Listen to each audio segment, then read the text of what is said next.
Assalamualaikum warahmatullahi wabarakatuh. Sobat Rizky Al-Hafiz Channel. Kali ini saya akan membagikan sejarah tentang seseorang yang turut menyebarkan agama Islam di Nusantara. Beliau bernama Laksamana Cheng Ho.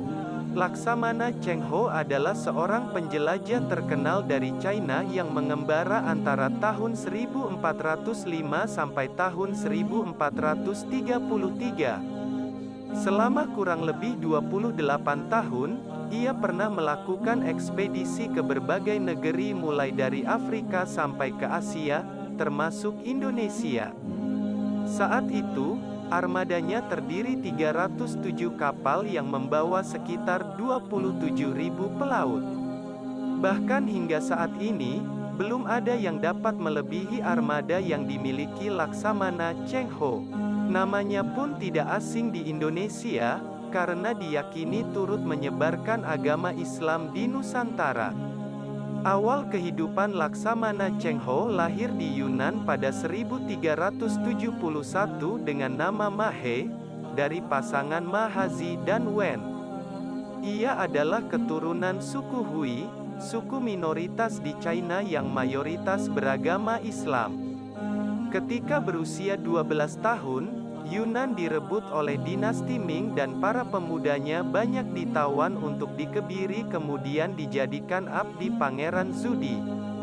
Berawal dari Kasim, Ma He kemudian menjadi penasihat Pangeran Zudi dan diberi marga Cheng.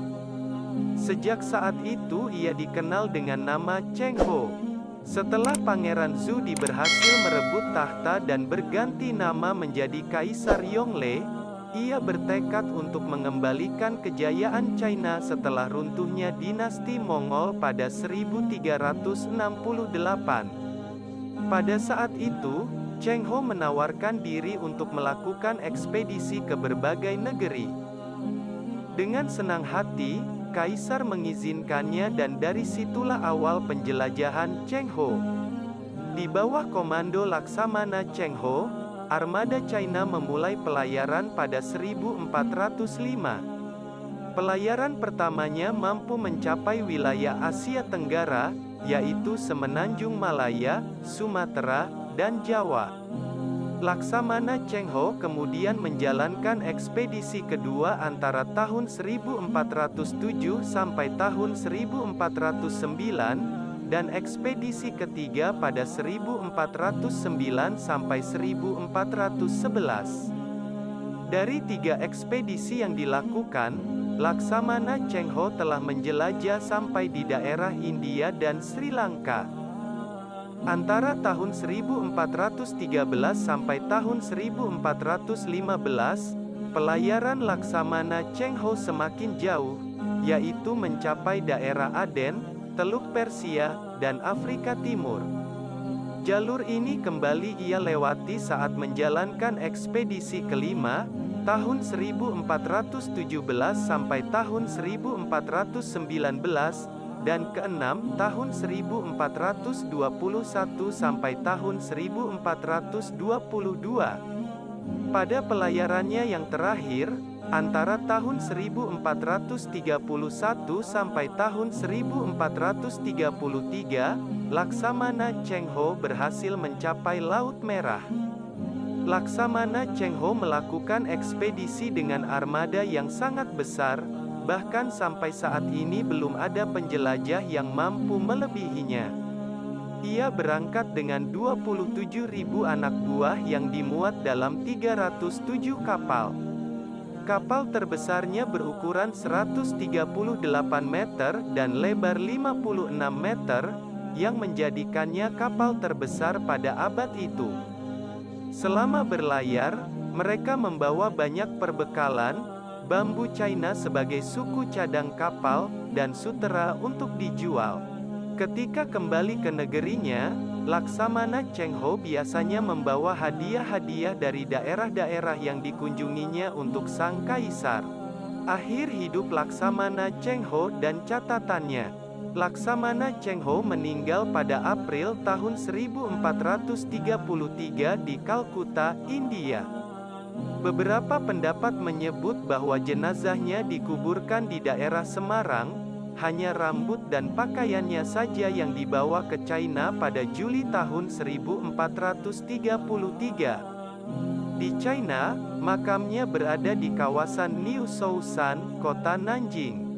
Catatan perjalanan Laksamana Cheng Ho yang terkenal akhirnya menghasilkan satu panduan pelayaran, Zheng He's Navigation Map, yang mengubah peta navigasi dunia sampai abad ke-15. Ekspedisi yang dilakukan Laksamana Cheng Ho pun berhasil membuat nama China semakin dikenal di mata dunia. Laksamana Cheng Ho di Indonesia. Selama 7 kali ekspedisinya, Laksamana Cheng Ho selalu mengunjungi Indonesia. Salah satu buktinya adalah ketika ia berkunjung ke Samudera Pasai dan memberikan lonceng Cakradonya kepada Sultan Aceh yang kini masih tersimpan di Museum Banda Aceh. Pada 1415, Laksamana Cheng Ho juga berlabuh di Muara Jati, Cirebon dan menghadiahi beberapa barang khas Tiongkok kepada Sultan Cirebon. Salah satu pemberiannya adalah piring bertuliskan ayat kursi yang masih tersimpan di Keraton Kasepuhan Cirebon. Bukti lain adalah kelenteng Sampokong, serta patung yang disebut Mbah Ledakar Juragan Dampo Awang Sampokong. Pada masa pemerintahan Raja Wikramawardhana, Laksamana Cheng Ho juga pernah mengunjungi Kerajaan Majapahit.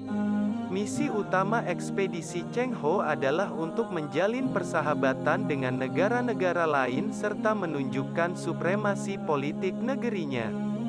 Selain itu, beberapa sejarawan menyebut bahwa Laksamana Cheng Ho juga memiliki agenda sendiri, yaitu untuk menyebarkan Islam. Di Indonesia, pengaruhnya dalam penyebaran Islam pun dapat dilihat dari Masjid Cheng Ho yang ada di Surabaya, Palembang, Malang, dan beberapa daerah lainnya. Demikianlah yang bisa saya sampaikan, mudah-mudahan bisa menambah wawasan dan pengetahuan kalian tentang sejarah, dan orang-orang yang turut menyebarkan agama Islam di Indonesia. Kurang lebihnya mohon maaf. Wassalamualaikum warahmatullahi wabarakatuh.